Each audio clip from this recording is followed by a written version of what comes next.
Ketua gangster ini membawa pasukannya untuk menghadapi para mafia yang berasal dari Cina cuy. Ia ingin menghabisi para mafia itu karena telah berani menyaingi bisnis narkobanya. Akan tetapi para mafia ini juga tidak ingin bisnisnya diganggu oleh para gangster itu. Mereka pun juga ingin menghabisi ketua gangster itu dan juga pasukannya. Dengan menggunakan samurai yang mereka miliki, para mafia ini melakukan penyerangan terhadap ketua gangster itu cuy. Akan tetapi ilmu bela diri ketua gangster ini tidak bisa diragukan lagi. Ia pun dengan mudah menghadapi para mafia itu hanya seorang diri. Meskipun para mafia itu ahli bela diri, namun tidak akan berpengaruh di hadapan ketua gangster itu cuy. Hingga satu persatu para mafia itu tumbang dibuatnya. Melihat setengah pasukan dari mafia itu telah dikalahkan, membuat mafia lainnya tidak ingin melawan ketua gangster itu lagi cuy. Akan tetapi hal itu berbeda dengan ketua mafia ini.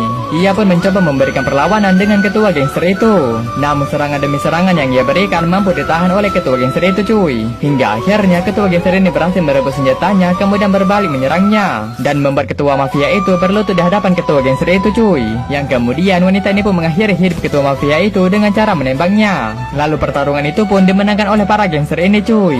Akan tetapi tiba-tiba ketua gangster itu merasakan sakit di bagian kepalanya. Ia pun tidak bisa menahan rasa sakit itu hingga membuatnya berteriak kesakitan. Kemudian para anak buahnya segera bergegas menghampiri ketua gangster itu, lalu membawanya ke rumah sakit untuk memeriksa keadaannya. Namun setelah diperiksa oleh seorang dokter, ternyata ketua gangster ini menderita tumor di bagian otaknya cuy. Meskipun ketua gangster itu berobat ke seluruh dunia, tetap tidak akan bisa menyembuhkan penyakitnya. Dan dokter itu memvonis kalau umur ketua gangster itu hanya tersisa 3 bulan lagi cuy. Yang membuat ketua gangster ini pun sangat kesal mendengarnya, karena ia telah menyiapkan banyak rencana untuk 100 tahun ke depan. Namun hal itu akan menjadi sia-sia jika dirinya hanya bisa hidup selama 3 bulan lagi cuy. Lalu ketua gangster ini memanggil seorang ilmuwan untuk bisa mencari solusinya. Ia akan membayar berapapun supaya bisa menyembuhkan penyakitnya. Kemudian ilmuwan ini mengatakan hanya ada satu solusinya, dengan cara mentransfer memori yang ada di otak ketua gangster itu dengan orang lain cuy.